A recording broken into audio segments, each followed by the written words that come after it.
Shalom and welcome back to my channel. This is going to be part 2 for the weekend of April 5th, and these are my break and picks. The second fight that I'll speak to is Joyce versus Philip Hrgovic, heavyweight bout. 10 rounds. I think it is going to be a very good one.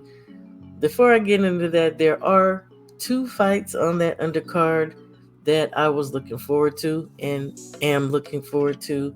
That's going to be David Adalai and Jamie Tishkiva, or TKV. And the third fight is Mark Chamberlain. Who's Mark Chamberlain? He's fighting a guy named Miguel Angel Scaringi. Mark Chamberlain is a guy we saw fight September of last year. He fought Josh Padley, and Padley whooped up on Mark Chamberlain. It was a very good fight at the time. The winner of that fight was touted to have a fight with Joe Cordina, and Josh Padley kind of upset the apple cart. So yeah, I'm looking forward to see what Chamberlain looks like returning here, because that was his last fight in last September when he had a lost by unanimous decision to Josh Padley. So some of us did know a little bit about Padley before he got to fight Shakur. Now, Joyce. Joyce is 16-3 with 15 knockouts. 2 of those 3 losses were knockouts. Obviously, both of the knockouts were to Zhili Zhang, and he had an unanimous decision loss to Derek Chisora. That was in July of last year. Joyce, so he's 6 foot 6 inches with an 80-inch reach. He has 103 rounds under his belt with a 93.75 knockout rate. So Joe has a lot of power. Let me see what I wrote here. Slow Joe didn't used to be so, but now especially that he's heavier. It seems like the heavier he got, the slower he got, and I'm sure many will argue he was already slow, but he did used to have a little bit more pep in his step. His style is very mechanical and predictable. The 1s and 2s, lead and rear hooks up close, occasional stab jabs and hooks he will throw as well, but you're really just gonna see him throwing that jab straight. Again, when he gets in a little closer, he'll stab jab to the body and he'll throw some hooks. Very stiff in the legs. Joe, he's known for taking hits to the head. I think that a high guard for this particular fight, because I don't see Joe changing up much of anything, but the least he could do as a service to himself, a high tight guard and lateral movement. I don't see that happening. Philip Hrgovic is 17-1 with 14 knockouts. That one loss came by way of a TKO stoppage from Daniel Dubois, and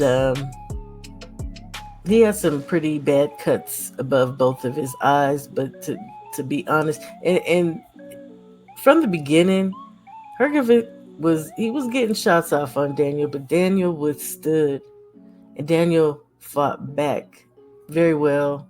Proud of Daniel for this win.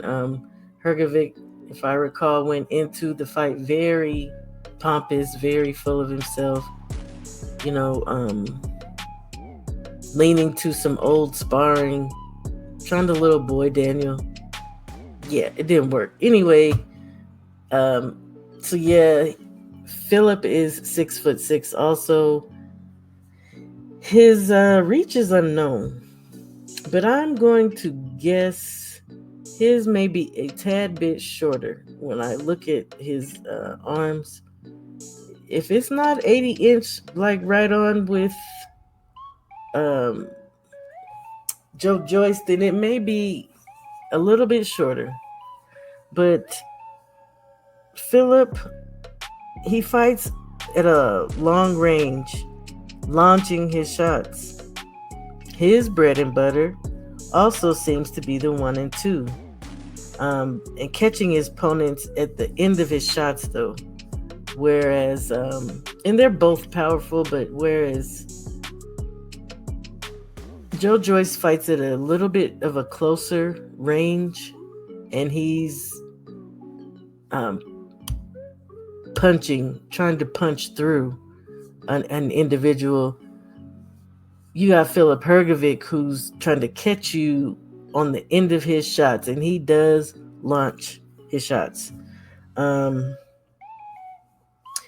Once they open up, he opens up with a variety of punches. And, you know, I wouldn't say he has great feet either, but obviously his feet are better than Joe's. I am concerned with the way Joe Joyce looks and the way he presents as far as the interviews. A lot of people will say he looks the same, he talks the same. That may very well be, but man, them 2 rights to the head that he took from Jang, and also Chisora got off on him real good with the heavy right and knocked him down. Like, and just the fact that we know this man is known for taking punches to the face, like repeatedly, heavy shots to the head, I don't think it's good. What I also don't like that Philip is talking stuff, kind of calling him beyond it, and you need to quit. At the end of the day, as dangerous as this sport is, that is up to Joe Joyce. I say the same what I said about Banana, though. I really wouldn't want to see Banana in that ring again, or Jason Rosario, you guys, but I do. I have Philip Hrgovic stopping Joe Joyce. I would say in the later rounds. I hope it doesn't just look like some of Joe Joyce's losses have looked not very good.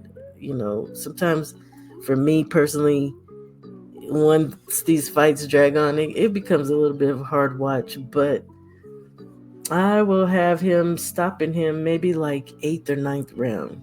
Okay? So thanks for watching number 2. I'll see you around the corner for number 3. Shalom.